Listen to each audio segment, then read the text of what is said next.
Welcome to Grid Knoxville.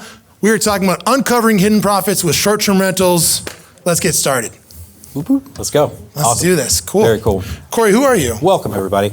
Yeah, thanks for coming out tonight. So we always like to start this off just by thanking everybody, give a quick intro for what is Grid, just who are we, what is this room that we're in tonight. So Grid is a national investor network that we like to bring together through hyper-local meetups. So it gives a chance for everybody to participate at a national level and bring their experiences down to the local level where we can share all of our experiences with you.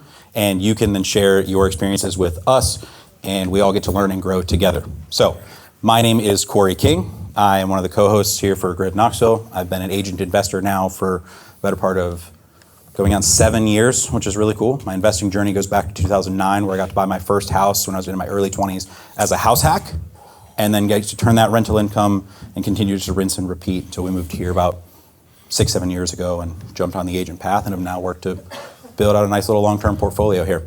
I love it. Can you do me a favor? Sure. Can you pull, do I have audio? Yes, no, okay. Can you pull up our pulse report? Yeah. For our Grid win. Sure. I'd love that. My name is Justin Myers. I run the real estate team with Cory. I get to travel around the country, facilitating, attending a lot of events, networking with people, coaching our Grid community. So if you've never been to Grid before, we have locations across the country. There's 25,000 investors in the network. We're going to our Grid retreat next year. So if you need a connection somewhere in the country, I know some folks came in, Delaware, got you covered, know the top agent there. If you're an agent, we interview a top agent around the country every single week, 43 episodes in. We just interviewed the #1 Hispanic buyer's agent in the country, #4 overall, Artemisa Boston, up in Minnesota. That is called Gain Tactical Tuesday. Gain Tactical Tuesday. I'll make sure we put a link when we send out the email, but just want to throw that out there because what we're talking about here at Grid, generally speaking, right? We're taking you on a sequential journey, but I don't want you to miss the path. Is the biggest thing I see that people are missing is a strategy around investing. Do they have a philosophy? Are they clear on why we're here and what we're doing? So there's 7 levels of freedom on an entrepreneurial journey, right? You start off with energy, identity, mindset, how do I get in the right room? How do I have the habits? How do I get predictable income on this investing journey, right? So for us as agents, it's sure. How am I buying and selling houses? If I got some wholesalers in the room, who are my wholesalers, right? How am I consistently getting deals and assigning those deals, right? Then it's business ownership. What are my key performance indicators? Do I have a profit and loss that I'm closing out every single month? Am I creating predictable profit that I can go invest? And then I've got to go on a leadership journey because now I need leverage. And then how do I expand to other ancillaries, other businesses, right? So I can have some impact. So one of the things to think about that's interesting with STRs is are we building a cash machine or a wealth machine? Yes. And so our big win, we'll start with some wins, is we have been focused on building a cash machine because we think being a real estate agent is one of the best ways to have a cash machine, right? The national one or ours? Ours. Yeah, totally. Right? So we set this out. We started this team 2 years ago, and I just want to share. Yeah, so Cory, tell them what they're looking at. Cool, awesome. No, thanks for the opportunity to share this. So yeah, we've just now 2.5 years building this out. We look at our reports every single week in terms of production. Yes, How are we tracking? How are we tracking week to week, month over month, year over year? It's one of the best practices in business to know, am I on track, am I off track? If you don't measure anything, you're just aimlessly moving around in space. So what we've been able to have in terms of a year over year, big wins for us so far. Total appointments set for the year, you're seeing on the left-hand side, 380 appointments. That's led to 72 signed listings. We've closed 82 closings so far, $28.5 million in volume for $800,000 in GCI. Our target the year was 100 transactions, $1 million in earned income as a business. And so we're pretty close on track for this. And we set a focus to switch from being very buyer heavy to being very listing heavy. So the biggest thing I think is interesting after talking to these brokerages is we went from 34 listings last year to 72 listings this year. You overestimate what you can do in a year, but you underestimate what you can do in 5 years, right? So in terms of, just want to show you real numbers, what this looks like to build this. When we started, the production was mainly Cory and I. Travis was on the team last year generating, and we was doing some business. Sure. And now there's 5 agents in production. So when you're sitting here thinking about this, what's interesting, we're gonna talk about short-term rentals, is it can be both an active income play and it can be a wealth machine play. It can be your cash machine and your wealth machine, but getting clear on what you're trying to build. Like, am I in here because, who's in here because they want to build a cash machine? They need more active income. Vernon, okay, everyone else is making more than enough money. More than enough cash. You're all doing just fine. I love that there's guys in their 20s that don't need more cash. I'm amazed. Whatever you're doing, I want to be your friend. That was not me. Or am I doing like a wealth machine play? Like, right? Am I, hey, I have enough active income. I'm over an L, right? Like, I'm making enough. I need tax benefits. I need long-term investments. Like, that's what I'm focused on. Often it's a blend of both. But where it can get confusing sometimes is you talk to people and it's like, great, I want to flip houses, and it's fantastic. It's just another full-time job. Yeah. Like you know, right? Yeah. Right, Cory? 100%. Corey's got 2 full-time jobs right now. And I'm the Mexican. But no, so Cory's very not happy, right? It comes with its own challenges. It's the leadership journey we talk about going. Exactly. Cool. Right. So that is our win. I just want to share it. Very proud of it to see what we've done year over year. Big shout out to Travis and and Vernon, wherever they are hiding. I think Vernon, Trav. Good job, guys. Thank you very much. Yes. All right. Who's got a win? Who's got a win to celebrate before we jump in here and we rep through some education and introduce our guest? Can be business, can be personal. Who's got a win? Travis. So I listed a duplex for a local investor. It closed today. Hey, everybody got paid The cool part today. about it is the buyer is somebody just randomly called. It's a young guy. He's going to live in he's going to house hack it. So he's going to live in the top unit and rent out the bottom unit. And I think it's going to be like $580 a month coming out of his pocket to live there. Nice. Love that. Good deal. Absolutely. Great win. Dude, Great win. Who else? Speaking of house hack duplexes, we'll come back to this. Will. I signed my contract for a $300,000 plumbing contract for some homes up in Gatlinburg. Yeah, dude. Good job. Maybe this week, maybe next week, I'm hoping to close on another $140,000. Sweet. Love it. Absolutely. Congrats, man. That's awesome. Will also does non-gold plated toilets if you need some plumbing work. Just gonna plug that for him. Not every job is $300,000. He'll do a regular job for you as well. No, I love that. Cindy, we got a win. Yes. We are closing on our property tomorrow for a fix and flip. Yes. So yeah, we're running a fix and flip, so we'll speed run that one. That one should be easy. Buying it for $100,000, needs $65K in work, and the proposed exit is $225, right? I'm dumb. I learned how to invest with deals like, you're like, cool, I should make 50, maybe I'll make more. Sure. But so I really never knew what a cap rate was, because every time I sat in a development meeting, it would be like, yeah, cool, we're gonna build this house, we should make like 80 to 100K. Sure. And so I'm like, oh, if you are like parsing over all these details, like it might not be a deal. Might not be a deal. It's good to know your numbers, but I see some stuff sometimes, and I was like, this is very, very skinny. And ironically, short-term rentals used to be that way. Sure. It used to be, cool, it's $400,000, it should do $60K on the rental program. You're probably buying it as a lifestyle asset. Now it's like maybe it cash flows, and we're buying it for like depreciation, which is kind of interesting. So Cory's going to talk about that when we get him up here. Anybody else have a win before we go on? Yeah. All right. Cool. Fantastic. What? Who is it? Yeah, Matthew, let's go, please. Matthew. So I've recently lost 40 pounds. And, Nice job. Let's dude. go. Way to invest in your health. and then recently turned a long-term rental into a mid-term rental. Fantastic.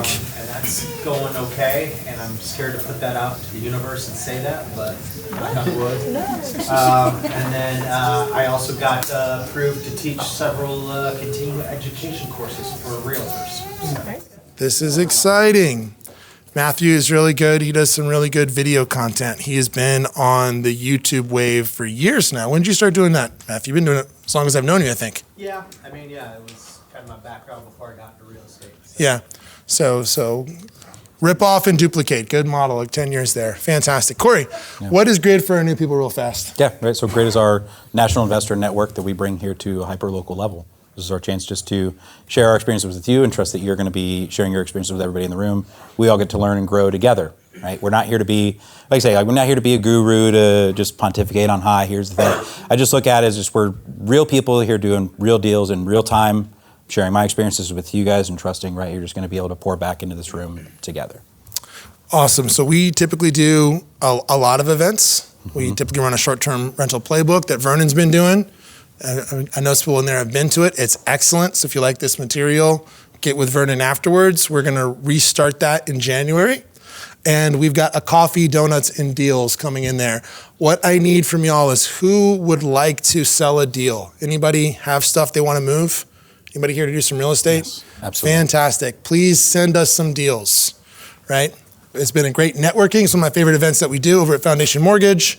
And we really want to kick in the deal presentation part of it. Do a little Shark Tank. That's right. Sell us why you have a deal.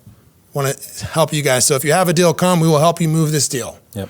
We want to see more people make more money in 2026. That's right. I look at it as an active opportunity to pitch your deal to a room of 30 to 40 investors and buyers right there. I would love to see somebody get their deal signed right there. Fantastic. Can y'all help me real quick with some content? Is that cool? Say yes? Yes. Yes. Right. Awesome. Great. So I'm going to start recording on these glasses, okay? All we have to do on the count of 1, 2, 3 is say Grid Knoxville. Is that cool? Yes. Maybe. I don't know. I don't feel a lot of faith that you're going to say Grid Knoxville when you can't nod. I'm going to pretend that we're just going to say yes, all right? So here we go. All right. 1, 2, 3. Grid Knoxville. Thank you very much. You are being recorded. There's a disclaimer somewhere. Don't sue us. Somewhere in there. Don't sue us. You're good. That's right.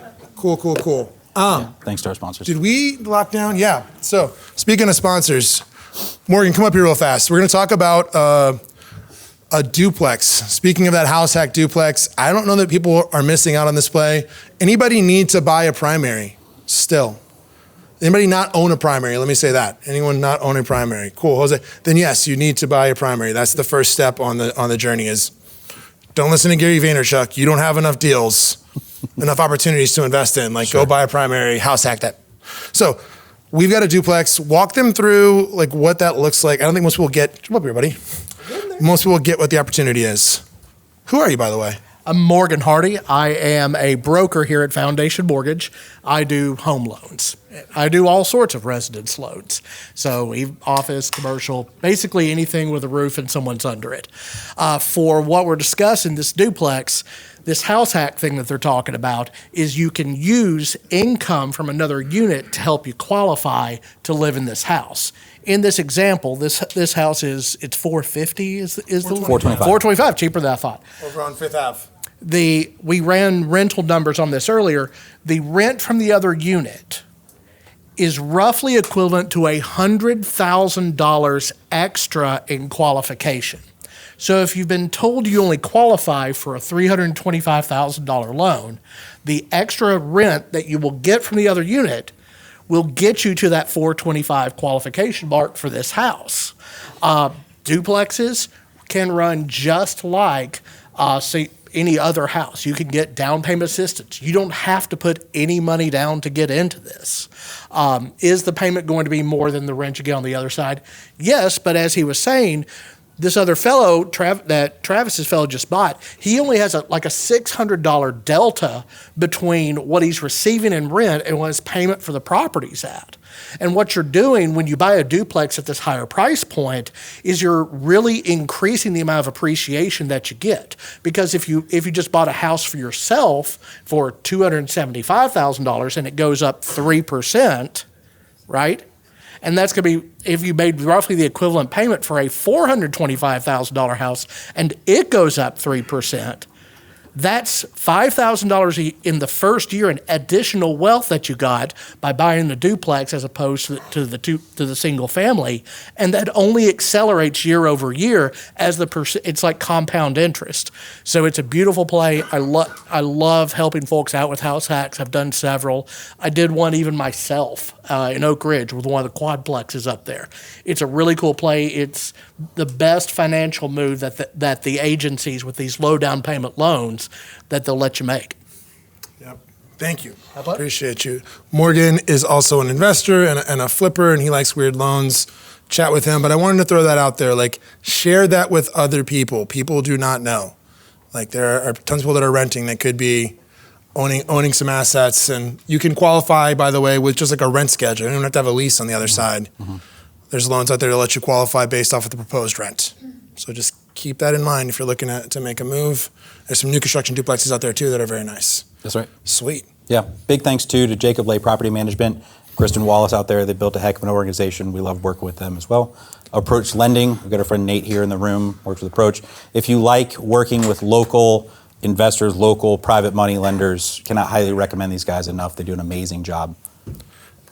Nate, Yeah. Nathan, tell Come us. on up, dude. Who are you? Yeah, like how does private money work? Walk me through. Give me an example of a deal you funded recently. Yeah, copious amounts of money to lend on investment properties across Knoxville.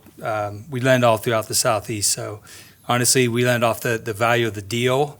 I mean, the borrow itself is important, but once you get the value of the deal right, the property, and then you're able to bring the money you guys need. So, yeah. What am I missing? No, it's simple. So for for deals that are not financeable, private money is here. It's straightforward. We use it on our projects. Yeah. So we've got a partner in the room. Speed and convenience. Next day funding is Yep. phenomenal. When I'm doing my draws and I only have to float a project for 12 hours is pretty remarkable. I like when I can turn that cash around Sweet. quickly. So Thank to you, guys.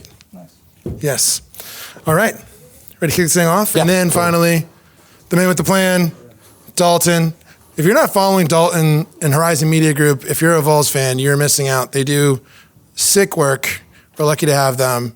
If you need high quality production media, if you want to produce a TV show like this, you should go talk to him. They've done some really cool work for some surprising clients, not just the Vols. Did you do for Roane County?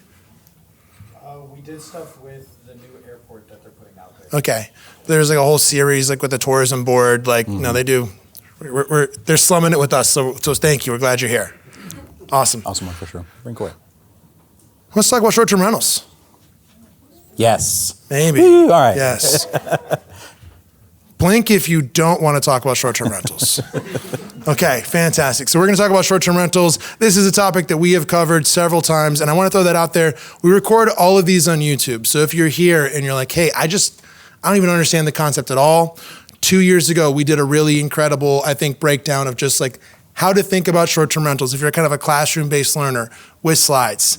Last year, we brought in somebody, our friend Josh at 5STR Guestbook, who went really deep into some of the niches on how to optimize the experience. I hear Vernon nodding back there, right? Of how are you doing like guest capture for direct booking, like some of the real hyper details. Today, we're gonna give you a really great overview from somebody in our Grid family. If you want to come up here, Cory. Cory drove in here from Raleigh, so let's get a big hand for him. Thank you so much. Come right down the middle. Come on down. Got our high bidder. Jump in. Have a seat. Thanks for having me. Glad you're here. So, Cory is the owner of Booked and Banked, right? And so he's an expert on he can walk us through the acquisition, the underwriting, and the optimization of short-term rentals, right? Really excited to hear what he has to say. Cory, how'd you get started? Thanks. I've been investing in real estate for almost 20 years now and started out with long-term rentals. First house I moved into was my primary, put the 3% down, stayed in it for 2 years, moved into another house, used that house I originally bought as a rental, did that 2 or 3 times. So picked up a rental portfolio that way. This was up in Annapolis, Maryland. And right before COVID hit, we decided to switch down and move from Annapolis down to North Carolina. So we moved down there and we still had our properties up in Annapolis. They were running as long-term rentals. And one of the properties in particular, we started hearing this buzz about the short-term rentals. We were making $2,300 a month as a long-term rental. That's gross. We had an $1,800 a month mortgage on it.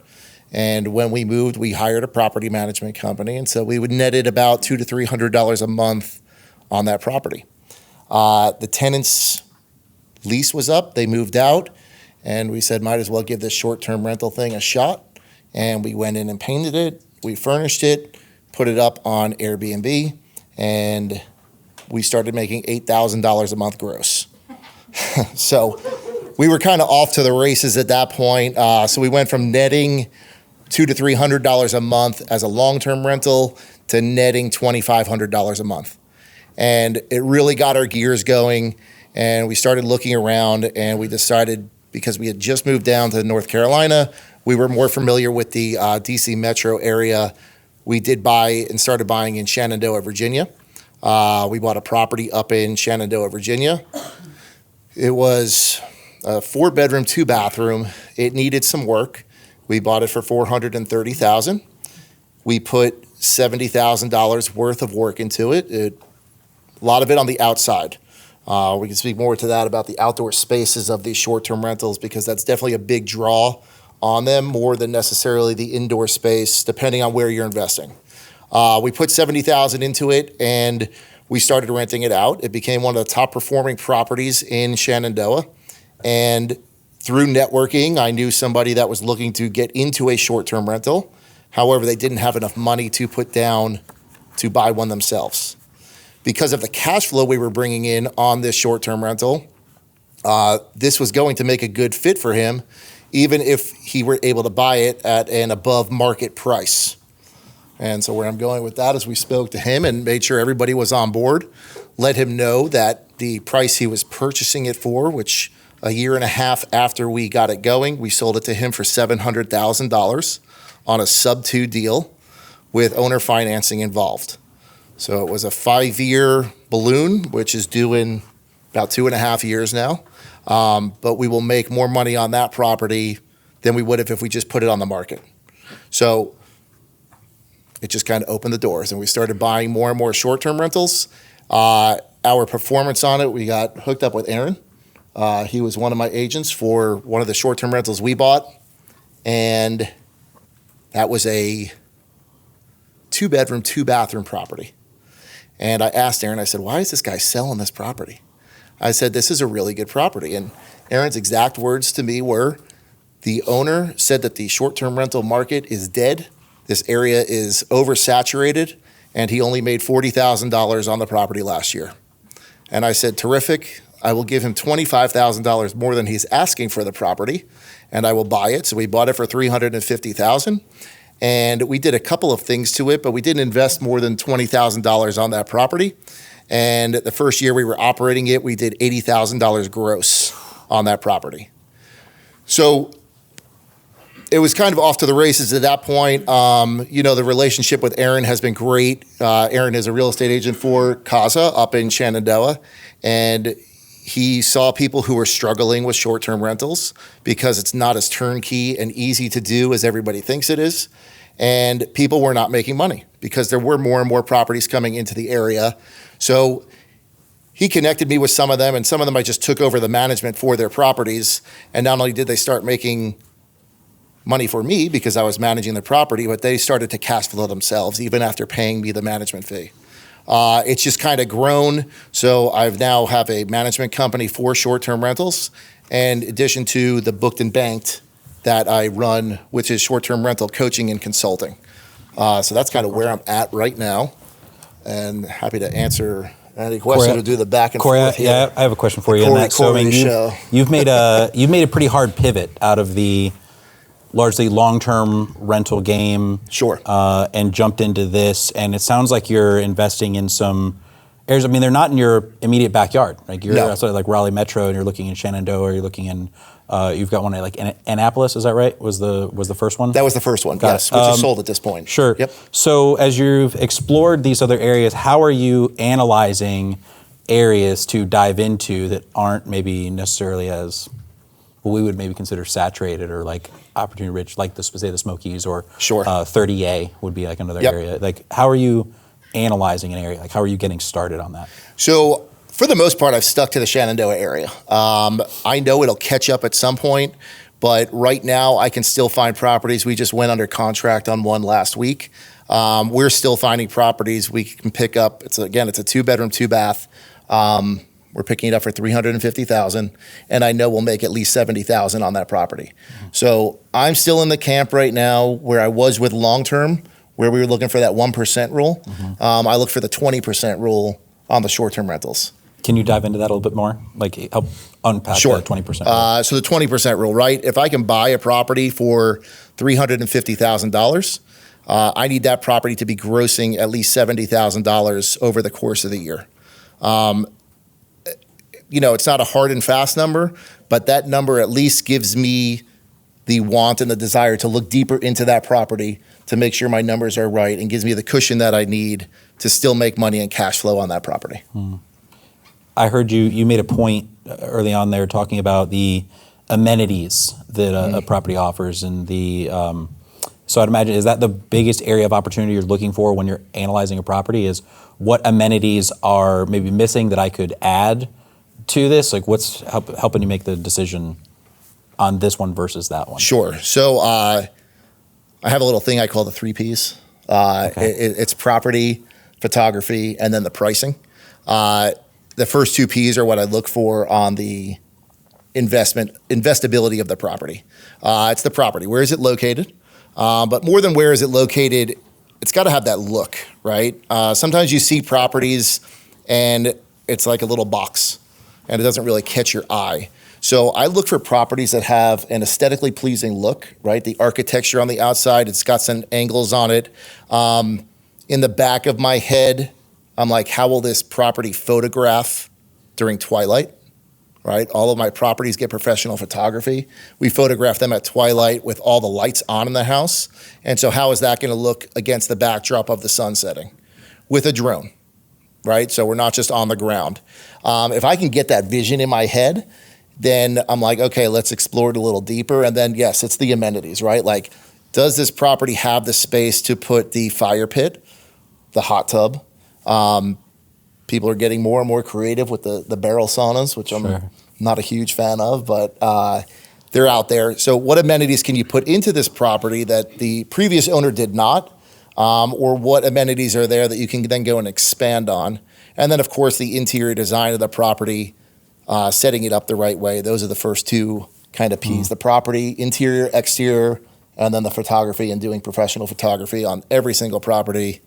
The iPhone does not cut it. Sure. You said in there too, in the amenities, you hit what I would imagine are some of the basic necessities of a property, like a hot tub, a fire pit. If we're talking in what would be the Smokies or the Shenandoah Valley, largely that kind of a cabin style retreat vibe that people are looking for. Aside from, say, we'll call them the basics in there, right? I feel like if you don't have that, you're not even in the game, done. Right? What are some opportunities? What are some amenities that are, I would say, relatively easy to install or lower in cost that can make the biggest difference if somebody adds that to their property? So the secrets. Sure. Yeah. Okay. Yeah. The last 2 that we set up for people, they've done really well. And what we've done at them is put an outdoor movie theater in them. Super cost effective to do. I mean, I think it's one of the biggest ROIs that you can do on your property. You get 2 6x6s, put them in the ground. You can go online and order an 11-foot by 5-foot screen that's vinyl that can stay outside and stay set up. You put it in between the 2 posts. You get the outdoor projector with the deer box so that it can stay outside in all the weather. Cool. And get a portable Bluetooth speaker that the guests can bring in and out that's already hooked up. And when you have the evening, the twilight picture with the screen on and the Netflix symbol on that, it definitely catches people's eye. And not that many people have that yet. Sure. But I'm sure it's coming. The trick is being able to stay one step ahead of the game. Sure. Because once you do something or once people start to see something, it just gets replicated over and over again. Yeah. I heard there's really creating a unique experience that stands out more so than the run-of-the-mill experience. We saw one online not long ago, a year or so ago, a cabin here in the Smoky. They had a whole armory level wall of Nerf guns, like outlined. Sure. It was like a John Wick style wall, and I loved it. I thought it really jumped out and stood out. Like I know me and my boys would tear it up at that, right? For sure, right?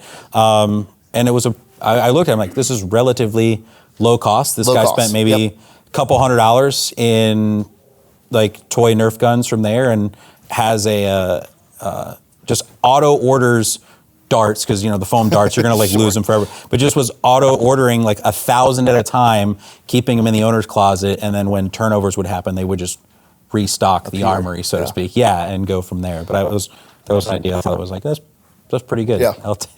I might have to use it sometime. I don't think it's necessarily. I mean, I know we've seen all the game rooms, right? Sure. The arcades, and I don't know how often the stuff actually gets used. I'm sure it does in some cases, but I think it's the vision that people have, right? When they see that, they're like, "Oh, this is so cool! I don't have this at my house. I want to go here and check this out." And then I think they get there, they probably use it once, and they don't use it anymore. But that's okay. It's what got them into the property. They have the option to do so. They have right? got the option. That's correct. That's cool. There you go. So I got some questions maybe on the basics, just to set the stage a little bit, right? So you transitioned and you ran through some numbers that were pretty eye-popping. So the first thing I just want to point out is when I said earlier I didn't know how to do math is because those are the kind of returns you used to be able to get in the Smokies, where it was $70,000 on a $350,000 or $400,000. Like those are out there. Like, but you ran through that you did a sub 2 play on the exit. I thought that was interesting, and you ran through that you started making $8,000 a month. So the first thing would be walk me through kind of what your approach is. Like, what's the difference in the level of ownership? I guess maybe just set a little bit of stage if someone hasn't been to an event before. We haven't talked about STRs and like what's fundamentally different about owning an STR versus an LTR. And then I'd like to talk through some of the math. Sure. Obviously, there's a lot of differences between short-term rental and the long-term rental. We did have a number of long-term rentals up in Annapolis, and we did self-manage them while we were up there. Good market to do it in. I wasn't afraid of the self-management. We had folks in there who you could easily have your pick of the litter for folks with above 700 credit scores, never worried about somebody not paying, never worried about somebody needing to be evicted. So we self-managed up there. We do have short-term rentals in other areas that we do have a management company on. And then when we got into the short-term rental play, I think that the first one was eye-opening. You're definitely a little bit more hands-on. I think that I know that there are a lot of tools that will help you automate the process. From different AI things to your management softwares to your pricing softwares. A lot of it, if you know the proper tools to use and the proper setup of these tools, the property can be relatively hands-off and running smoothly. However, when it's your first one, you're going to overcomplicate it. You are going to look at the cameras. You're going to look for problems rather than react to the problems. So I think it's important as I start to do the management for other people, my biggest struggle is with some of the owners who are making more of a big deal out of things that are happening at the property than I've seen 20 properties running for the last 2.5 years. I'm used to a lot of these things, so I'm very comfortable with them. I know what is out of the norm and what's in the norm, but I'm getting calls from owners. There's only 4 guests on the reservation, but they have 6 people there. Yeah, okay. Like, do you want to make a big deal out of that or not, right? You get all types of guests, right? You're opening your property up to the general public, essentially. They have to have a photo ID, and I set it up so they have to have a good track record on Airbnb in order to rent. But essentially, you are still opening it up to everybody. Some of the questions are surprising that you get from folks. Some people go in and don't have a problem with anything. I had a guest recently at a property where the septic system, right before they got there, started backing up, and we had to get a company out there to essentially dig up the lines because it wasn't the septic backing up, it's that roots had grown into the lines, so they had to dig the whole thing up, snake it all out, cut all the roots back. The yard was essentially tore up. I didn't hear a word from these guests the whole time. I didn't even say anything to them about it. I just knew if they brought it up, I was ready with my response. I never heard from the guests. And they left a 5-star review. They said the property was perfect. You will have other guests that will look at that and immediately want a full refund, understandably. But I never heard from the guests. I've had other guests in a property where I have a cabin. They sent me a picture the morning they woke up, and there was a 5-foot black snake sitting on the dryer. And they said, we had a visitor. And I said, no problem. I'll make a phone call. So I do have teams in place now. In the beginning, it was a little bit tough to get them in place. But I sent somebody out. The snake was gone at that time, by the time the people got there to remove it. And they said, no worries. We understand. We're in the woods. Good for them. Because if that was me, there was a snake that was not removed from the house, I would have a hard time sleeping in the house that night. So you just get all different people. I think that that's the toughest thing to understand is different people are going to have different wants and needs and expectations while they're at your property. And you are in the hospitality business. You're in the hospitality business, and you have to be able to apologize sometimes when it's out of your control, be very humble, and be honest with people. And I'm always a big fan of not doing the messaging back and forth through Airbnb. I will pick up the phone and I will call the guest, because calling the guest makes a huge difference in getting an idea of where they are mentally, because you can get it from the tone in their voice. And that's going to help you dictate what you might need to do to remedy the situation, rather than trying to detect what their tone is, right, through the messaging back and forth. Yeah, text has no, there's no tonality, there's no context for that. Yeah, not at all. Who stayed in an Airbnb recently? The last 6 months?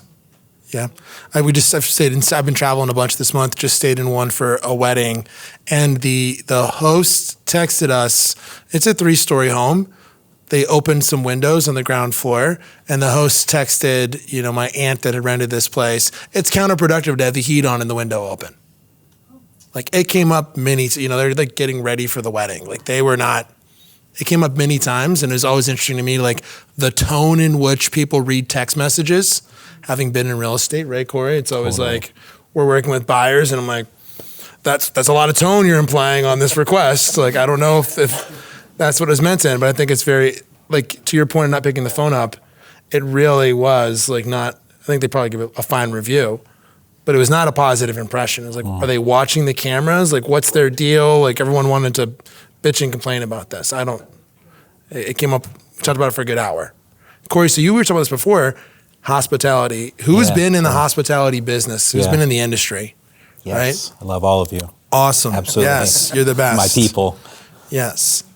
So I think if you haven't been, it is a fundamentally different. Like, if you do not like people, I don't know if you want to invest in STRs unless you're going to be totally hands off. Right. Yeah. Right. Yeah. I would say to that point too, if you do have a background in, I like to think hospitality, education, especially like early, like kind of childhood education, or healthcare, I would say has a distinct advantage in getting into sales or say into this industry, because you have a lot of experience to like lean on with just dealing with the general public across all different spectrums in that way, that you at least have the ability to help problem solve quickly, pattern recognize, right? And you recognize people that pop up through that. And I've met many people in life that will remind me of, like, I know you, like, you don't look like you, but I threw you out of my bar one time. Like, I know exactly who this person is that I'm dealing with. And you have ways to reference that and to be able to interact with that person and still leave a positive impression. Yeah. 95% of the interactions, probably even a little bit higher, that are great.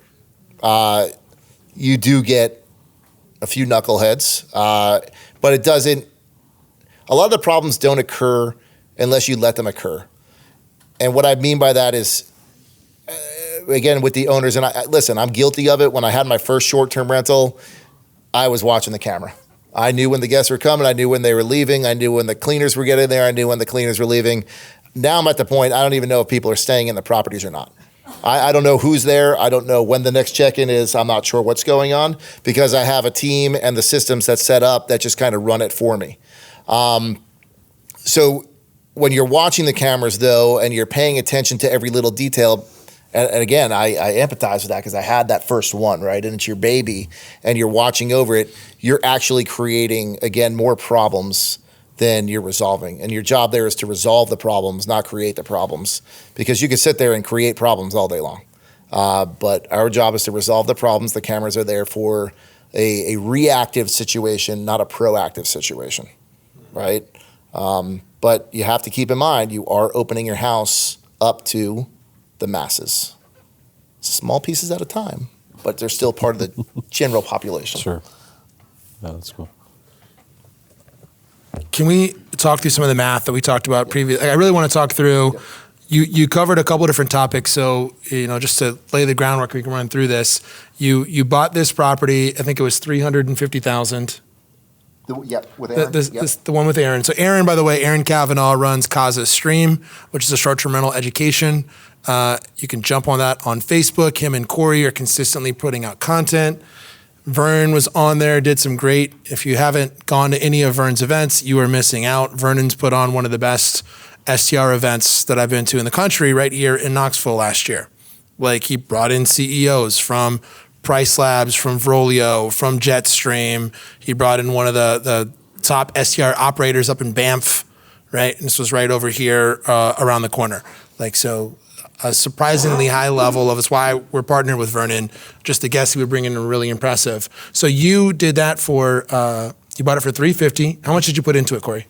That one we put it about $25,000. So you're in for like $375,000. And what was the exit on that one? The exit? We still own it. Walk me through the Subject 2 one. Oh, the Subject 2 one. Okay, gotcha. That's a different one. Sure. But yep. So the Subject 2 one, I don't think that we had a planned exit. We were just going to plan on holding it. Yeah. But I always keep my eyes and ears open when I'm dealing with real estate, and I'm not going to close a door. So again, we bought that one for $430,000. We did a massive job on the outdoor space. I just knew that there was a lot of opportunity there, and that was what was going to make the property pop. So we put $70,000 into that property. How'd you buy that? A DSCR loan? That was a conventional loan. That was a conventional loan. Yep. Put like 20% down. You got it. Okay. Yep. Great. So put $86,000 into it. You put another $70,000 in cash. Did you borrow the cash or put your own cash into it? We put our own cash into it. Awesome. So you had like $150K in cash into the asset. Correct. Right. And then was that at a time you got like a great interest rate? Is that why you did it Subject 2? Or that was just like a financing? Well, great's all relative. Okay. It wasn't 3%, but Sure. it was 4 3/4. Yeah. Right. I'll take 4 3/4. Yeah, comparative to 7.5, right? Sure. 4 3/4 is good. Awesome. So you bought that, and then Subject 2 is when you sell a property subject to the existing financing, where someone comes in and takes over the existing financing. We've covered it before. You can go back and watch our creative financing video. Our boy Mike Capello, Mike came in to talk us through how to run that play specifically. Grab us afterwards, we'll walk you through this. But basically, you went and sold that with the existing financing in place to someone else, along with like an owner financing second. Right? Correct. Yep. So What about insurance? I'm a very transparent individual. So I let this guy know if I were to put this property on the market, it would not sell for as much as I'm selling it to you for, right? Because the property, if I were to list it on the market, it would probably sell for $600,000. However, I know if I open this up to the general masses on a Subject 2 deal, I would probably get more people coming to me to buy the property because of the cash flow that they could get on the deal. I was cash flowing on that property $4,000 a month net in my pocket. And the way that we structured the deal, again, this was an individual who wanted to get into short-term rentals. He did not have the cash to get a loan for a short-term rental. And so what I offered to him was... So you didn't have enough down payment? He didn't have enough down payment. Gotcha. Right? Okay. So what I offered to him is I said, I will sell this to you for $700,000. You put $60,000 down, and you will own this. You take over my existing loan, which was just under $2,000 a month, and I will finance the remaining $315,000 for you at a 6.75 interest rate. And so you owe me another $2,000 a month on that. So even with the $4,000 a month that's coming out of his pocket on the two loans, he's still cash flowing $2,000 a month on that property. And I think he did some renovations to that property, and he's actually bringing in more than that at this point per month. So for him to get into a property with $60,000 down and cash flow probably anywhere between $2,000 and $3,000 a month at this point, it was a win-win for both of us. And I was just very transparent with him. I said, listen, when you go to refinance this property in 5 years, because that's my exit, right, you might have to come to the table with some cash. And he totally understood it, totally got it. He wanted to get into a short-term rental. He wanted something with a low entry point and with cash flow every month to kind of get him kick-started on the short-term rental world. Yeah, and he's gonna have to bring cash just because he put down less than 10% to buy it. Well, maybe Sure. 10% of the market value is 60K, so 600. Yep, right? yep. So, and you're not gonna get that loan anywhere. I mean, I guess you can get maybe like a 90% second home loan potentially. Yeah, no, that's fascinating. Who's got questions about any of that? Do we lose anybody there? Like, feel free to ask. Don't just sit here and ask us afterwards. Ask us now. Brooke. So if you did the sub two on the short-term rental, what do you do with the insurance for them to get like the insurance on the property? Because doesn't it go to the mortgage company? So And- you're asking, what did they do specifically Like for when the he did- insurance? when he And did you're the talking sub about two? adding the loan holder as a payee, essentially, right, on the insurance policy, I think is your question. Oh, so you keep it in your name? That's a great question. No, so this, Yep. so let's talk this through. What do we They do could with the flag insurance? it, Like, you know? let's unpack Sure. what's behind that question. Sure. So- Very valid point, because you are correct. The insurance is tied to the mortgage.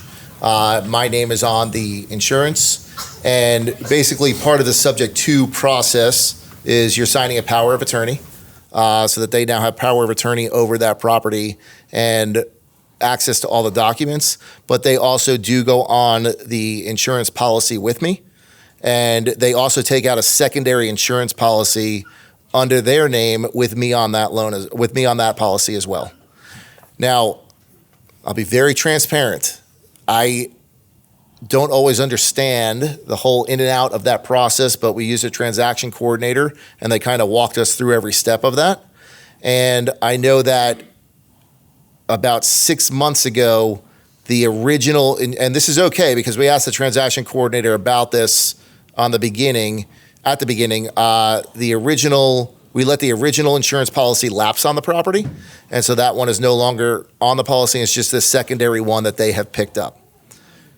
Yep.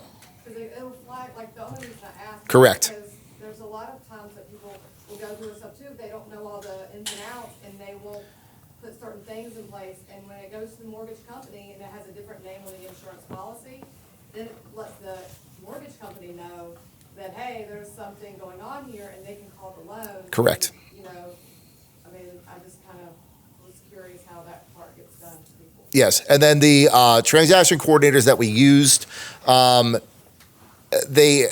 again, it being called due is a thing. It's a very, very rare thing, but it is a thing, and they have run into it before. And they know how to kind of back out of it, because that is a long, lengthy process. It's not like they call it due and it's due the next day. There's a process that it goes through, and so they know how to go in, get the deed, switch back, and then change the type of loan that you're doing so that it all still works out. Yeah, they did that with us, tried to call a loan, thinking, we put it in an LLC, but it was a vacation home. Right. And so I was like, well, why are they're thinking that we have, like, did a sub two and we haven't, but it was because it was the LLC So- that going to the mortgage company and saying for the insurance policy, and they're seeing this LLC on there and thinking, oh, we've gone behind their back and, you know, trying Sure. to sell it. What you're talking about is the due on sale clause, and there's a reason why that was an hour and a half whole conversation, and it's a real thing. And if it's okay with everybody, I'm going to skip past that. But there is a due on sale clause if the lender has the right, if there is a change in title, to trigger the due on sale clause. Like, don't go run this play and sue Cory because he did it. This comes down to, do you think Cory has a low risk tolerance or a high risk tolerance? Who thinks he has a low risk tolerance? Who thinks he has a high risk tolerance? Right? When he's like, I don't even know what's happening in the properties, right? If you are not this zen, you want to be very specific about what kind of plays that you run, right? You raised your hand for a question, Matthew? Yeah, it kind of ties in with what you were just saying about Cory's propensity for risk.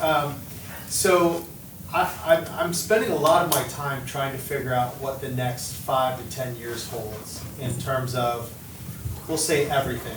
We've got AI, we've got shifting markets, we've experienced a great amount of growth in real estate, all these types of things. So I'm not 100% sure what the economy's gonna hold. My thought is that it will probably see a downturn. As a result, I would imagine that there would be a significant impact on the short-term rental market, which tends to be more vacation-based, i.e. people taking fewer vacations and things like that. So 2 questions for you really quickly. Number one is, well, I guess 3. Number one, what is your forecast?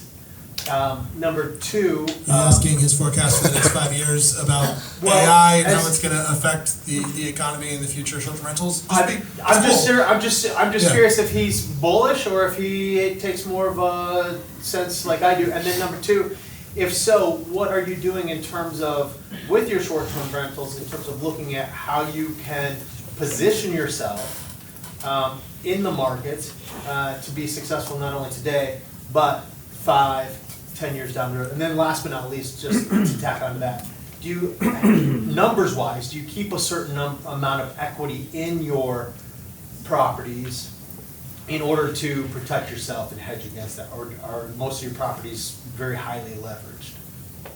So I love that. So you're asking, hey, what's your overall prognosis on the economy, right? What are you doing to hedge yourself on the short-term rental side? And what do you do on an equities position? Let's go in reverse. Like, so what amount of equity do you like to keep in how leveraged are you in your short-term rentals? I'm typically putting 25 to 30% down on the deals. Yeah. Yep, and then I'm not touching that, right? As the equity grows and it gets paid down, I'm not pulling cash out of these things to do something else You with. don't pay down on them at all, you just, I'm sorry? you don't pay down on them, you just go to the next deal? Correct. Yep. Yep. So you're not pulling equity out of those deals in order to finance the next one? Correct. Okay. So starting one, so you're going in with 25 to 30% down. The second thing, Yep. go ahead there, but I think the second thing to talk about is markets. Sure. Like, all markets are not created equal. Nope. And I'm just gonna reiterate that. All markets are not created equal. All markets are not created equal. Knoxville, you are all not in the same market. You think you are, you're not. The market at 300,000 is different than the market at 600,000, is different than the market in Carnes, is different than the market in Farragut. Like, and people don't wanna look at the nuance. We were just having this conversation with a developer friend of mine on the way here, and he was talking to me about, he's got 2 in New York. The one that is 600 is taking 13 months to build, and that market sucks. His other build that's 400 is moving. It's a very different market, like in terms of amount of inventory. So I think it's a really great question, and I want to hear what you have to say in the Shenandoah, but I would not apply those lessons to the Smokies. We could talk about the markets because they're very, or even Knoxville, because they're very different markets. Right. So walk us through the Shenandoah, because the Shenandoah, like the returns out there are pretty bananas. And just for context, like Aaron Kavanaugh, our partner, is like the #1 agent in the Shenandoah right now.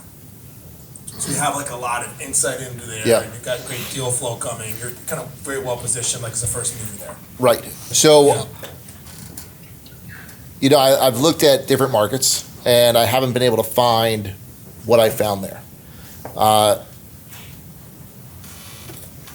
Looking forward, part of my thinking is, well, if you could buy in the Smokies 6 years ago, right, with this 20% return number, and now it's at 10% ROI, right? Gross annual revenue compared to your purchase price.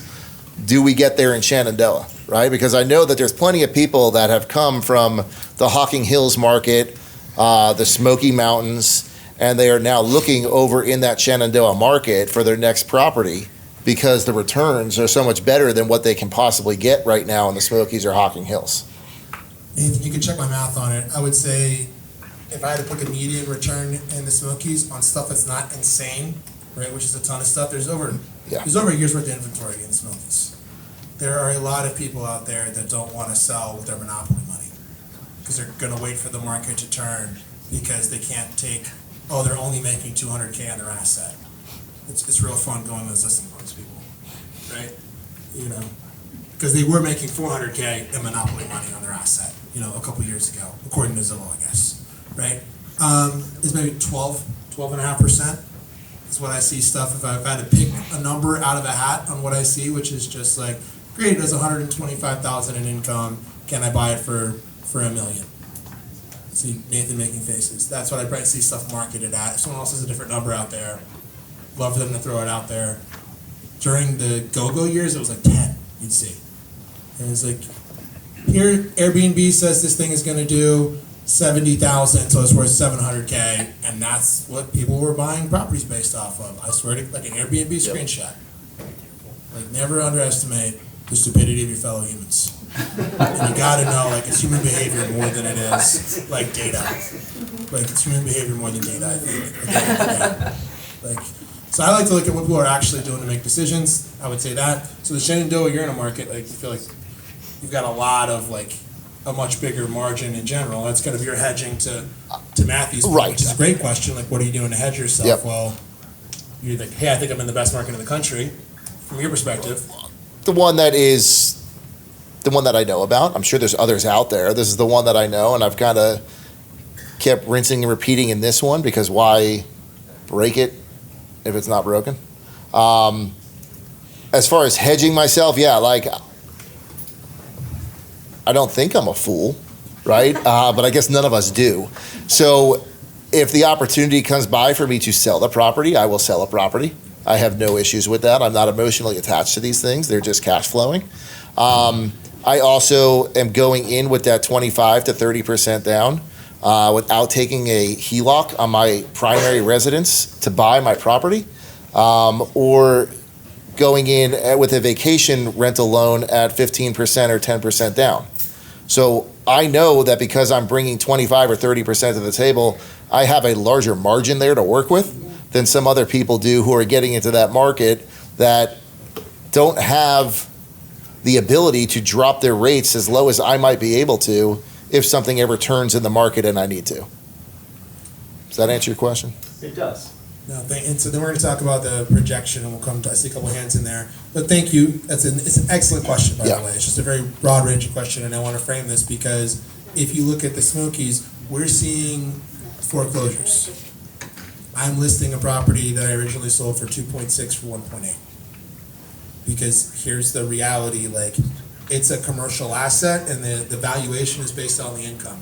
And if you mismanage a commercial asset, we talk a lot about forced depreciation in here, right? Anybody came when we talked about like buying apartments or how to syndicate? Like, forced depreciation also works, right? If you don't get income, then your asset drops in value. And so we're seeing, there's been foreclosures, right? There are people, we just had somebody expired at $480,000, listed at $400,000, and they brought their last mortgage rate to the table so they could just get away without owing anything. Like, that is happening in the Smokies. It is interesting. Nathan and I were at Bigger Pockets convention talking to one of the biggest short-term rental operations in the country, and they were essentially in denial. I asked them from the crowd about this, and they told me that it was not happening. And I was like, that's fascinating, and I was in the market 15 years ago negotiating short sales. Like, and so which is not many, most people that I talk to that are in the Smokies have been there maybe 5 years. So they have a different perspective on it, but I'm definitely seeing some changes, so just be aware of that. Now, I'm gonna pass the mic to Cory, and to Cory, so what's gonna happen in the next 5 years in the economy? Like, yeah, good luck with this one, guys. You want to take it first? Go ahead. Sure. I'll hear what you have to say. I don't know. I mean, I think certainly there's always going to be opportunities. There's always going to be some challenges along the way. It's difficult to predict the weather beyond like 10 days out. Right. So to be able to predict like where the greater economy is going to be headed in a 1 year, 3 year cycle would be. Sure. Okay. Got it. Sure. No, I just think it's a broad ask. I mean, there's certainly going to be. I'm just a eternal optimist, and there's always opportunity for those who seek it and go for it. Sure. Right? If it's a sitting around, not proactive, letting life happen versus taking a proactive approach, I think you are setting yourself up for a a rougher spot. Yeah. There's certainly opportunities out there to generate additional income sources without necessarily having to create a second full-time job. Yeah. AI, to that point, is certainly leveraging a lot of power in that way for people to turn on some secondary sources. Yeah. Yeah. Maybe I can narrow this because I threw that over to mess with you. But really, so let's talk about what do we think about vacation rentals over the next 5 years? 'Cause I think that's an easier question to answer. Is like, do we think more people are going to have income to vacation in 5 years, or less will have income to vacation in 5 years? Sure. And I don't have the answer to that either. Okay. But it's either going to continue to grow or it's going to shrink, just as it always has. Right? I have a thought. And if you look at the history of everything, right, like it booms and busts, it booms and busts, it booms and busts. So I think if you can get comfortable with that, and you have a longer term projection on it than wanting to get in now and out in 3 years, if that's your goal, hey, listen, I'm 57. I want to buy a property right now, ride it for the next 3 years, and then sell it for $200,000 more than I bought it for because I'm operating a great property. Like, I don't have the risk tolerance for that, right? But if you're like, okay, if in 3 years from now this property works fantastic, if the economy isn't in great shape and I can hang on for another 7 years, okay. I mean, it's not going to bother me. I've got the runway to sit there and ride out whatever might come. I mean, the first property I bought was in February of 2008, okay, my very first property. And the economy and real estate market absolutely crashed after that. I bought that property for $192,000. It was a condo. I think at one point they were selling for like $89,000. Mm-hmm. And even when I finally sold it, 2008, 2018, 13 years later, I sold it for $189,000. Right? So I lost. I lost big time, right, on that very first property that I bought. But you just keep plugging and you just keep going and you're on the real estate train and you're going to have your ups and you're going to have your downs. And at the end of the day, if you're getting more wins than losses, it's all going to shake out. And as you get smarter about it and you start to learn more and educate yourself more, and the education doesn't come from reading a book, right? The education comes a little bit from networking and talking to other people. The true education in real estate comes from buying real estate and getting into it and starting to learn all the facets about it.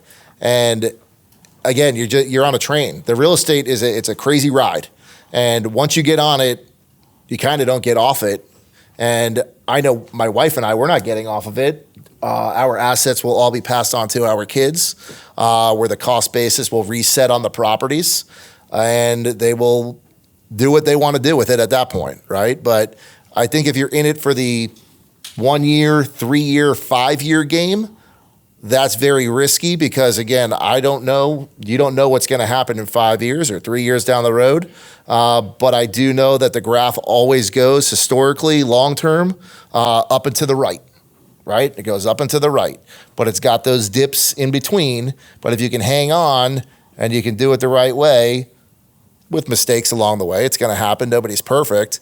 You're going to come out ahead of the game more often than you're going to come out behind. Real fast question. All it is, are you using any of your income to buy down the mortgage any, or you just? No. You answered that one before. He's nice. So someone else I saw someone else back here. Did you have a question, Melissa? No. Yeah, he was talking about 10 to 15% vacation rental loans. And I'm being told today that 20% what I need to have. I'm like, where can we get those loans? Okay, you're just asking about loan products that have lower. Yeah. Nathan's my DSCR guru. What products are out there for DSCR? 15% down DSCR, second home loan 10%, seller financing 100%. It's great. Yep. So there's options out there. I saw Jake raise his hand over here. Yeah, say Airbnb app went down tomorrow. What would you do? How would you utilize those short-term rentals to market them and all of that? So your question is if the Airbnb app went down tomorrow? Yeah. So I think, and I love that hypothetical, but it'd be interesting to think about what's happening in that hypothetical scenario. Is that like Amazon Web Services has totally crashed? Or is it that like Airbnb had some sort of corporate scandal and like imploded in some sort of a way? I guess Or I like could does give, like, VRBO two exist? examples. One, like the Amazon you just mentioned, where like a couple weeks ago, Amazon's software servers like went down for a couple weeks and POS systems all over couldn't use it. So what would you do in that situation? And then also, I'm 28, a lot of like people my age I've noticed are starting to not want to use Airbnb as much because they're getting those owners harass us in the middle of the night or come back after the fact and say, oh, there was X, Y, and Z done at the property, when we're like, well, we didn't do that at the property, so we're having to combat that kind of stuff. So now me and my friends, we're starting to look more in hotels and kind of like more established stuff rather than owned by like personal short-term rental owners. Those are the two scenarios I'm asking about, I guess. Great. I like the second question. I'll start with that. I mean, those are the owners that I was talking about, right? They're out there. I think that you start to realize maybe you do go to your hotel. I know that for myself, I'm building a brand where I can start to have my properties run the way that I want them to. And I have some systems in place right now, and they'll continue to grow, where I can now market to the people that have come to my properties in the past. And they'll have access to a larger database of short-term rentals in the areas that they previously stayed in, where they can stay and they can book directly through me and not through Airbnb. So customer retention through like loyalty, stuff like that. Yeah, something like that. But it is a process, right? Like that doesn't happen overnight. I think if you have one or two properties, it gets difficult. We were talking about this earlier, right? It's all about the database, right? You got to build your database. Building a database with one or two properties is difficult because how many stays are you getting over the course of the year? How much information are you collecting from people over the course of the year? Scale that up now to where I'm at, where I have 20 properties under my belt, mine including the ones that I manage, and I can start collecting information from everybody who's staying at all those properties all the time, right? I'm now growing a very large database very quickly that I can then, at any time I want, right, start to market to all those people with a direct booking website and have them come and book directly through me. So that's your second question answered first. The first question tails onto that as well, right? If it goes down tomorrow right now, yeah, I'm in trouble, right? I'm not going to sugarcoat that.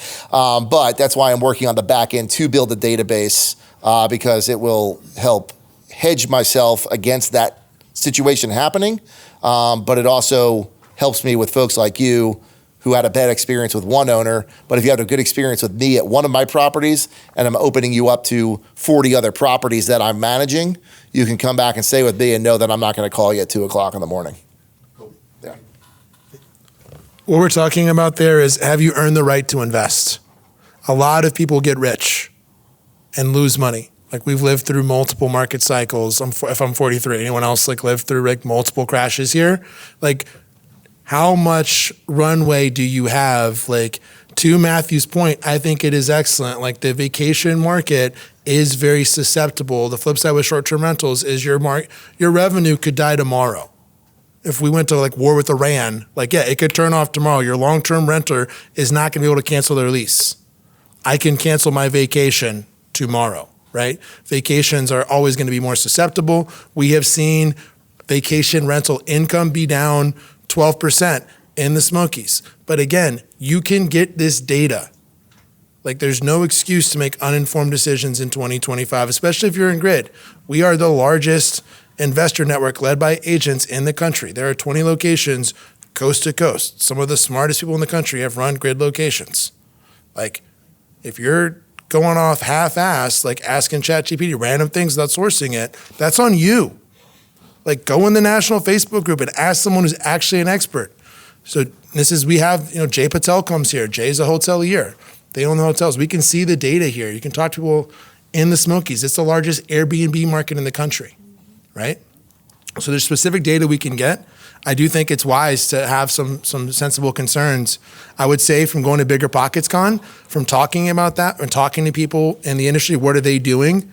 They said, hey, they're looking at blue chip vacation rental markets, right? People have always vacationed in 30A. There's people that are vacationing in 30A. We've gone through a K-shaped recovery. Anybody know people around here that are still living high in the hog, don't care about inflation? Am I the only one? Anybody going on a boat this summer? Right? I did. Lots of people are still spending a shit ton of money. They seemingly it sucks to be in the middle class in 2026. And the working class really sucks. But there's still plenty of people in the ownership class that are spending money. So I saw Phil's hand go up first, and then I saw Brooks. So a couple things. On the Airbnb side, what I've noticed, and I have around 20 that I own, self-managed, it seems like the higher end properties are doing better than the lower end. Phil said what he's seeing, and I see Nathan nodding next to him, is that higher end properties are performing better than lower end properties. Yeah, and Which- we've taken some off the table, and I've noticed, like, we sold a couple properties for $1 million. They went under contract within 24 to 48 hours. So I think if you're targeting the high-end client, you're probably gonna do better. And then with regard to the gentleman's issue with Airbnb hosts, I think that can be resolved by renting from highly rated hosts. Yeah. So if you're renting a property, and he should stop looking at his phone and listen to this for a second. So if you're renting a property that's rated like 4.5 or 4.6, then you're probably gonna have that host that's gonna contact you at 1 a.m. Like, we're not gonna contact you unless there's some major issue. And we're not looking at the cameras. We don't care if there's 2 or 3 extra people at the house. We don't care if, somebody partied and got to clean up a little bit of throw up in the bathroom. That's not a big deal. So I think if you're renting properties that are 4.8, 4.9 or higher, you're not going to have those issues with hosts, and you're going to have a really good experience. I rent Airbnbs too when I travel. I love to rent Airbnbs, and I specifically rent Airbnbs that are highly rated so that I can have that experience and figure out why they're rated so high, and then learn what those best practices are, and then incorporate those into what I'm doing. I love this. And what I'd say is you want to have a combination of, I'm making fun of some things, but like you have to have data and intuition. Because maybe Jake is the canary in the coal mine, right? And we're going to see a demographic shift away from using Airbnb. And that's great information. Maybe you heard it here first.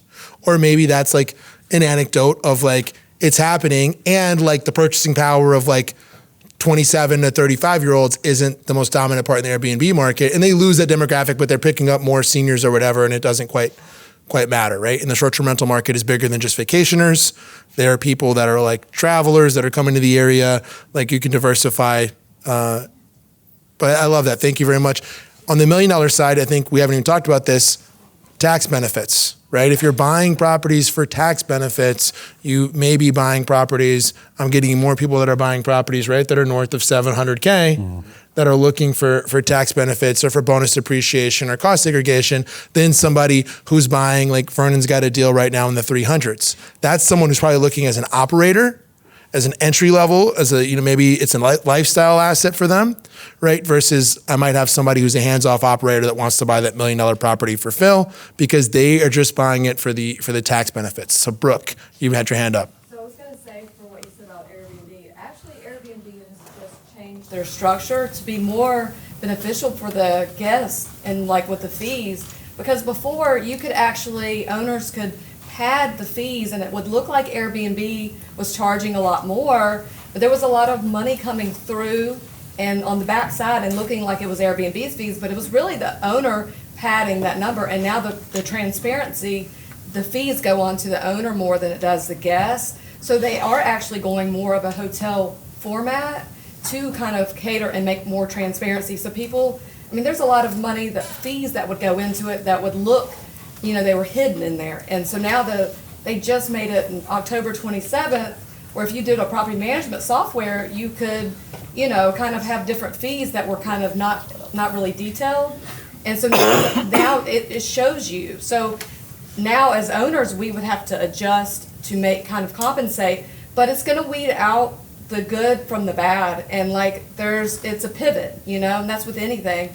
It's not easy to host, but if you understand and you get aligned with someone to learn it, you know, there's great opportunity. But going in a blind, I don't recommend anyone doing that because there's just a lot of unknowns. But someone that has an Airbnb is gonna tell you what to do or like what to look out for, because we all want people to be successful. Like we all want people to, you know, help kind of pave the way. So I would say that Airbnb is actually doing better than VRBO on fees now. Would you? So the question is, I think, which is better for the fee? Friendly for the guests. I think what I might do, if it's okay, is pivot from like, I don't think anybody came here to get tips on like how to rent from Airbnb, right? Or what it's like, user experience. Those are fine, but those are going to change. Those policies are going to change. We could ask about how it's impacting the bottom line, whether they're using Airbnb or VRBO or any of those. I've heard mixed things. We have questions on it. I don't know if you have a comment on it. We can go on to another. But I think in terms of whether, like, I love Jake's example, but that's anecdotal. Right. Like it's not really a macro level. Should I buy an Airbnb or not buy an Airbnb? Sure. I think the comment about the higher end properties is interesting, right? You know, there's a lot of different ways to slice that. I think the higher end properties or the more expensive luxury properties are super competitive.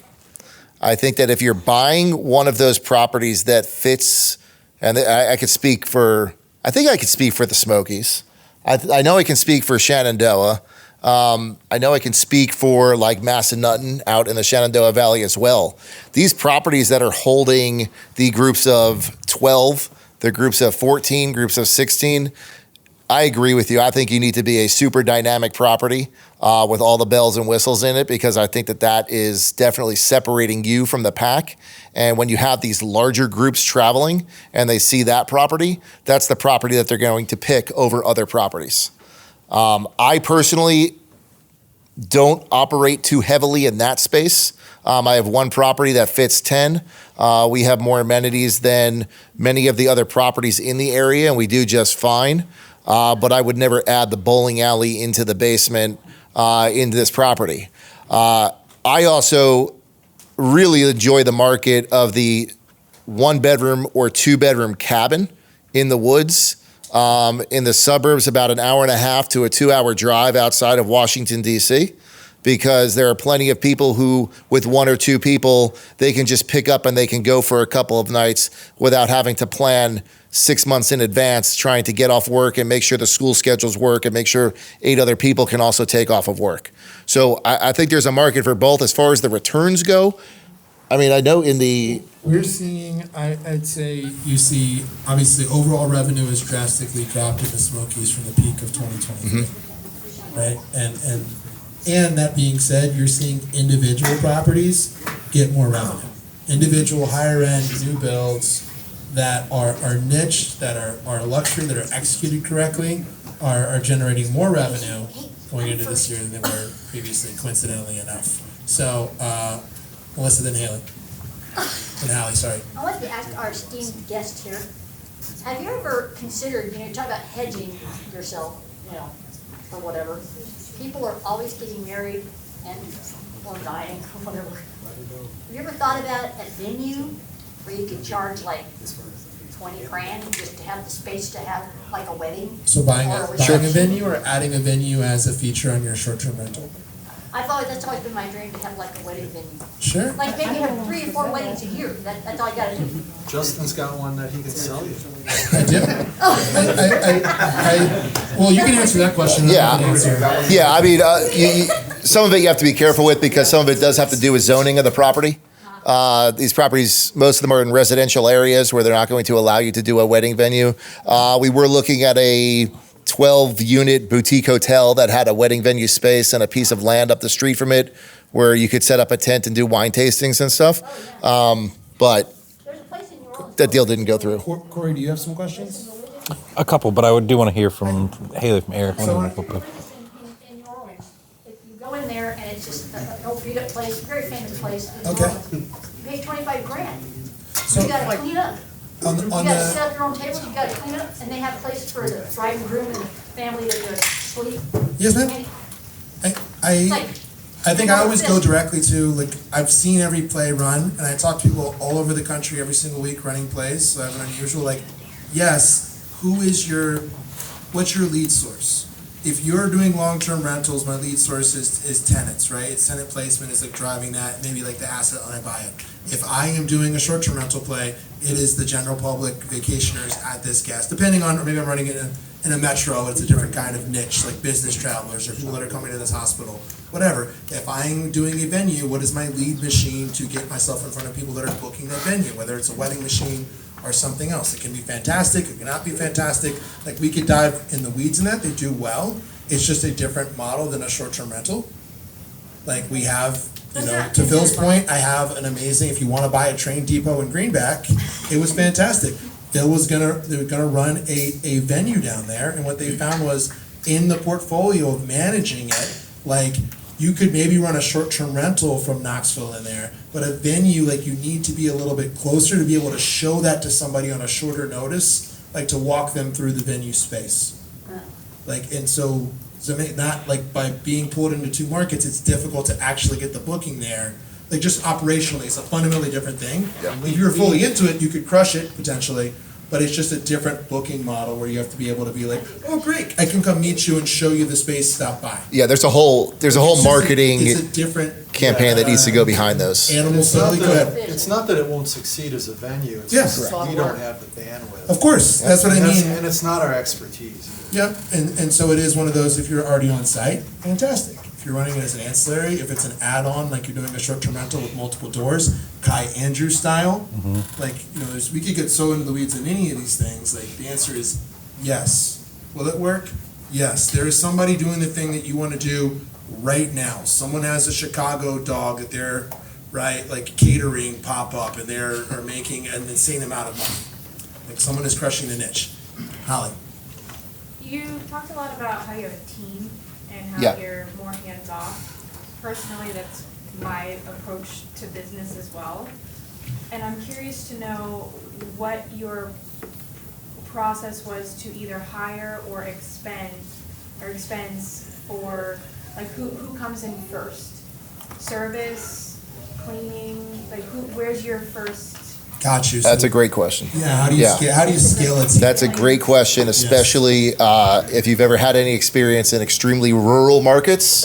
It gets very tricky, right? The labor pool there is tough, and it's not just me. I mean, I know people who operate up and down the Blue Ridge Mountain Range, down in Blue Ridge, Georgia, into Burnsville, North Carolina, up into the Harpers Ferry, Shenandoah area of Virginia, and finding good labor is hard. So the most important person on my team is my cleaner, 100% hands down. But they are an important part of my team. And my interview process with my cleaner is good. I don't think it's great, but it's good for what I'm working with.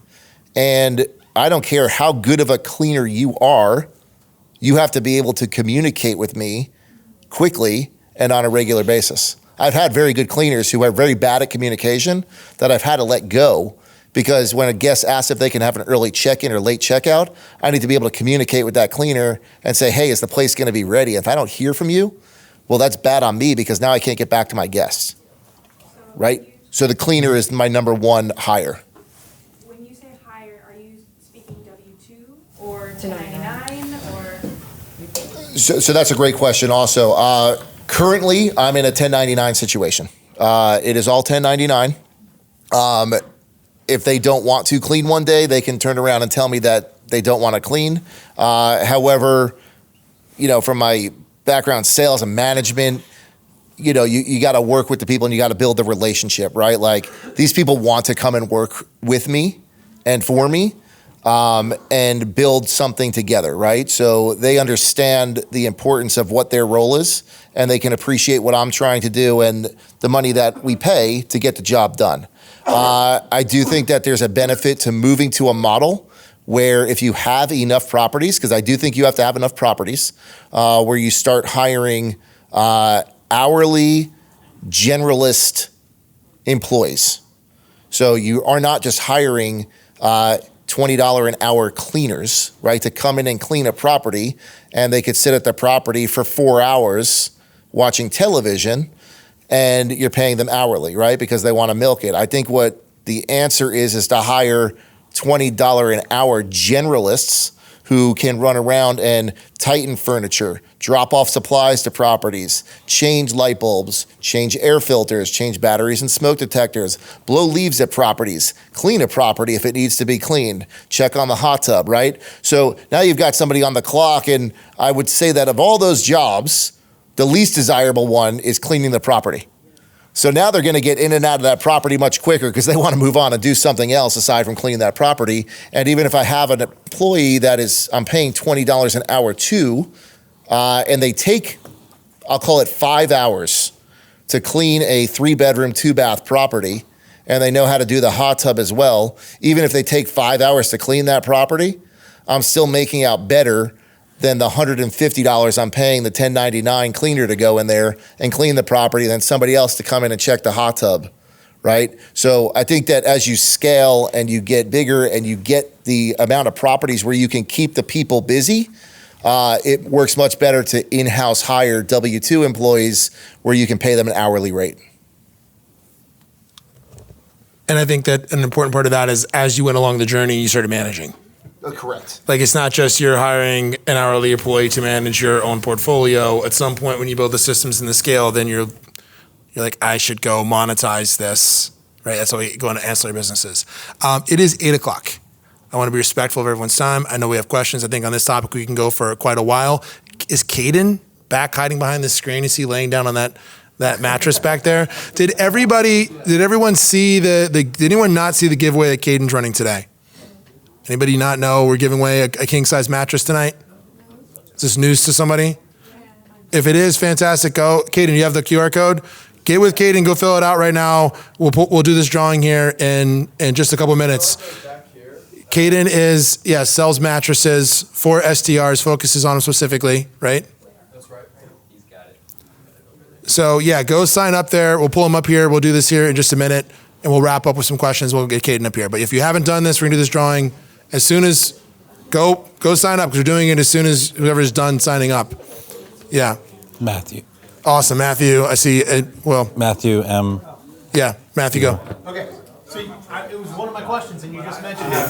Very practical question. Actually, I got two of them. Number one, how do you do hot tub care? Yep. All right. And then number two, you also mentioned earlier that you have a plan set up for your kids.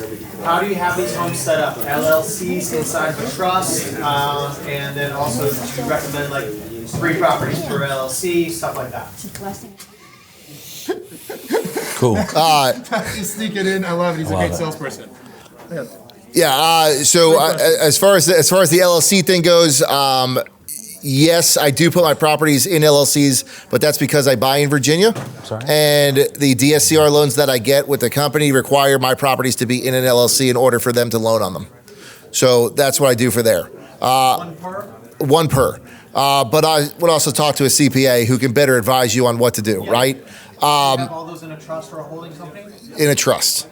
Yep. So what was your other question? Sorry. Hot tubs. Hot tubs. It works differently, right? You kind of ebb and flow. I never like to put all my eggs in one basket. I have some properties where I have somebody come out on a tri-weekly basis, right? 3 times a week and check the hot tub. And they charge a flat rate of, I think it's like $250 a month to come out, and they take care of all the chemicals and filters. I also have cleaners that are trained on how to do the hot tubs so they can do the hot tubs themselves. But different cleaners have different skill sets. There are some cleaners that I'm just not putting that in their hands. That's fair. I had a question. Yeah. So you mentioned like your cleaner being your #1 hire in your team. Yeah. So first question is that the same for the properties you manage and for your properties? And then second off, your properties that are all in like the same area, like if they're within like a 10-mile radius, are you using the same cleaners to those properties, or do you switch cleaners depending on the size of the property? That's a great question. It depends. On the same area, I do have different cleaners for the same area because at some point your cleaners reach a capacity as to how many properties they can handle. So you need to be able to have other cleaners on your properties to handle those. I also don't like to put all my eggs on one cleaner because if something happens to that cleaner, you're SOL, right? So now if I have multiple cleaners, I can call up one cleaner and have them pivot over to another property if I need to.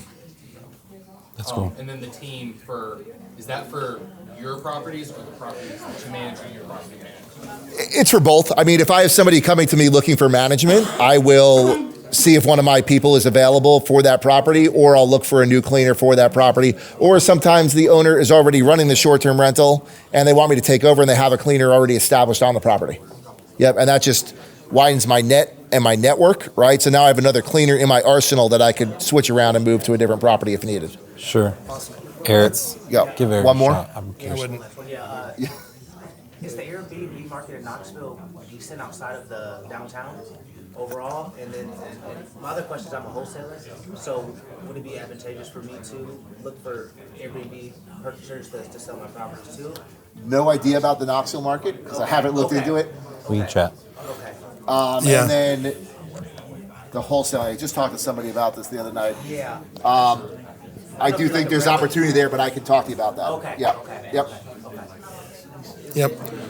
So any final thoughts, Cory? We're gonna get Caden up here. We'll do this drawing really fast. So Caden is doing a giveaway.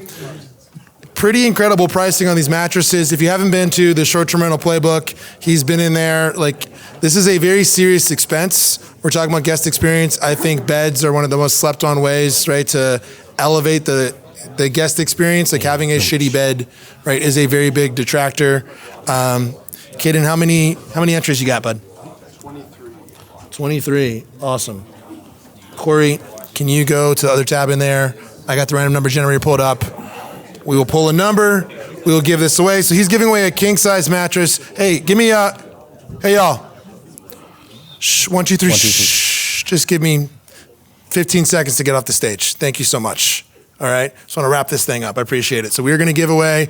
Maybe y'all aren't excited. I like free stuff. Getting a free bed is pretty ridiculously exciting. I just bought a king-size bed. It's not cheap. I didn't know I could have got this hookup here, right? So, but walk us through. Also, you've got an affiliate program, which I think is a fascinating play if you want ancillary income. Yeah, for sure. So the way the affiliate program works is the short-term rental owner buys the mattress at an extremely discounted rate, like roughly 75% off of retail. So we just installed 18 mattresses in a short-term rental in Gatlinburg, saved them over $28,000. And then you put a little QR card. It's about the size of the thing you scan back there, like this big, on the nightstand. And the guests have the opportunity to purchase that same mattress they slept on, or the same type of mattress that they slept on at a discount. We ship nationwide. You get a 10% kickback every time that a guest purchases. And we have a point system as well that helps you build points to get free mattresses in the future. So when you're opening your next short-term rental or when it's time to replace, they're all under a 10-year warranty. So, yeah. That's the way. Like that alone, right? Huge savings. So let's give away something. Let's give away a mattress. Hit generate. Tell us who. Awesome. Number 9. Who is number 9? Let me get here. Number 9. Eric. Hell yeah. There you go. Which Eric? Oh, which one? Let's see. Dudley? Eric Douglas. Hey. Sorry, false alarm. Sorry, I should have said the last name. False alarm. You can go lay on that for free for another hour. You can kick back for free. Hey, thank you so much for coming. Thank you. Cory, did we confirm venue for next month? Did they ever respond? Not totally, but maybe. Say gravity. What's that? Not yes, totally, okay. yeah. All right, so we are having a holiday party next month. It is probably a Crafty Bastard West. If it's not, no big deal. We throw a good party. Anybody come to the last party we threw? Our anniversary party. How was it? Busy. All right. It was 200 people. It was fucking sick. You should come. Like, was it not amazing? The woman that founded Grid started crying. not a great audience participation. The venue is amazing. You should be there. Most importantly, we are going to raise money for Second Harvest, right? Which is especially important right now because we already live in one of the poorest areas in the country. We have a lot of people, right, that are dependent upon Second Harvest for food. It supports 18 counties, right? We are a little bubble of prosperity in the middle of Appalachia. And for every dollar that's raised, 95 cents, right, goes directly towards feeding the hungry. Every dollar is 3 meals. We're going to partner them for Double Your Donation Day. So every dollar we raise is going to be 6 meals. We have a big goal. We would like to raise $20,000 for Second Harvest. So we're going to have some items there. I'd love your feedback on what you would want to do. If you know anybody, if you know a corporation that needs to defray some taxes, if you want a charitable write-off, let's talk about how we can do so. It is the most efficient organization that we work with in the Knoxville area. Really incredible. We've had the privilege of working with them for years and years. What else you want to tell them, Cory? Yeah, no, just super looking forward to it. I'm always stoked around just that time of the year. Like, it's our opportunity as a community to all come together to celebrate wins, to really just give back and like really make an impact. That's something that we just are super passionate about. Just in everything we do is how can we give wherever we go? How can we make our communities better? We put this community together because everybody here that's participating in the investing space is bettering your community. You're helping provide jobs. You're providing opportunities out there into the greater economy. By the end of the year, it's our opportunity to all come back and come together to do one big reach out and give back. That's why we have a goal this year to go ahead and donate that $20,000, which will be doubled, right? It'll be matched the following day, which will equal to 120,000 meals of an impact that we're able to go ahead and make back into our local area. So we would love for you all to come out to show some support, to throw some love to Second Harvest. And just if you're not familiar with Second Harvest, if you like Love Kitchen, if you like Meals on Wheels, if you think of your local food pantry, there is a good possibility that 40 to 60% of their food is coming directly from Second Harvest. Food drives are fantastic. It's a pretty inefficient way to give. Like, right, you can go buy a can of green beans for $1, or we can give it to Second Harvest and it's 3 meals. That's why I focus so much on like the financial raising money for that. The other thing that they do that you may not know is any kid that is on like a free lunch program, often the only food that is coming from them, they are giving them backpacks to take home over break and over the weekend. That may be the only source of nutrition for that. And I just think it's important to talk about, like, you know, childhood hunger. Like, overall, feeding hungry people is one of the most efficient ways you can invest in a community. Period. We can go deep on the stats, grab me afterwards. But like, it is one of the most efficient things we have, whether that's, you know, a federal program, a local program, or we're using a nonprofit program. It's incredibly efficient, so we'd love your support for that. Cory, how can they connect with you? Thanks so much for coming out. Thanks. If you're looking to get into short-term rentals, happy to help. I've got some cards which I can hand out. Booked and Banked is the name of the company. If you're operating already, you want to learn how to optimize the property a little bit better, get more revenue, I can help you with that. Or if you want to get into short-term rentals, don't know where to start, want to learn how to analyze the property, find the deals, make sure you're making money and not just buying something that's going to be a loser, let me know and I'll walk you through the process. Thanks. Thank you for coming out. We will see you in December. Thank you all.